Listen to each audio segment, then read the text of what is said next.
সহজ এবং মজাদার রান্নার ইউটিউব চ্যানেল ইজি রেসিপি বিডিতে আপনাদের সবাইকে স্বাগত জানাচ্ছি। আমি রুমানা হাবিব। আজ আমি আপনাদের মাত্র একটা ডিম দিয়ে ক্যারামেল এগ পুডিং তৈরি করে দেখাবো। এর জন্য যা যা লাগবে: বড় আকারের ডিম একটা, ফ্রিজ থেকে কমপক্ষে 1 ঘন্টা আগে বের করে রাখতে হবে। চিনি 4 টেবিল চামচ।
যাতে বাটিটা না নড়ে। বাটিটার ঠিক মাঝ বরাবর পর্যন্ত আমি পানি দিয়ে দিচ্ছি। চুলা জ্বালিয়ে দিচ্ছি। চুলাটা প্রথম 1 মিনিট একটু মাঝারি আঁচে রাখবেন। তারপরে যখন পানিটা ফুটে যাবে তখন চুলার আঁচটা একদম কমিয়ে দিবেন। এটা পুরোটা ঢাকনা দিয়ে দেওয়ার কোনো দরকার নাই, আপনারা চাইলে দিতে পারেন, কিন্তু না দিলে কোনো সমস্যা হবে না। দেখুন পানিটা ফুটতে শুরু করেছে। এখন আমি চুলার আঁচটা একদম কমিয়ে দিচ্ছি আর এখন আমরা 15 মিনিট অপেক্ষা করব। এখন আমরা চুলা বন্ধ করে পাথরটি সরিয়ে পুডিংটি দেখব কি অবস্থা। খুব সাবধানে ঢাকনাটি সরাবেন, কারণ পাত্রটি এখনো গরম।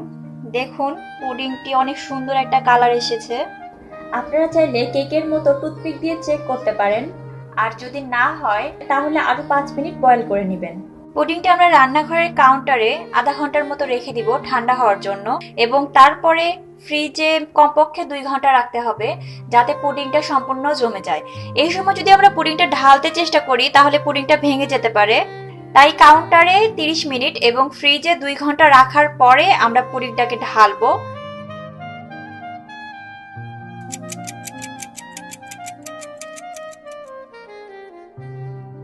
ফিরে এলাম 2.5 ঘন্টা পর। দেখি আমাদের পুডিং এর কি অবস্থা। পুডিংটি সম্পূর্ণভাবে জমে গেছে। এভাবে একটা টুথপিক দিয়ে পুডিং এর চারপাশে খুব ভালোভাবে ছাড়িয়ে নিতে হবে। তারপরে একটি পাত্র নিয়ে পুডিং এর উপরে এভাবে রেখে পুডিংটাকে উল্টিয়ে দিতে হবে। তারপর আস্তে করে খুলে নিতে হবে। দেখলেন তো কিভাবে একটা ডিম দিয়েই এমন সুন্দর আর ইয়ামি একটা পুডিং তৈরি করা যায়। এই পুডিং 4 থেকে 5 জনকে পরিবেশন করা যাবে। আশা করি সবার ভালো লেগেছে, আর অবশ্যই বাসায় ট্রাই করবেন। রেসিপিটি ভালো লাগলে আমার চ্যানেল সাবস্ক্রাইব করবেন। খুব তাড়াতাড়ি আরেকটি মজার রেসিপি নিয়ে হাজির হব আপনাদের সামনে। আল্লাহ হাফেজ।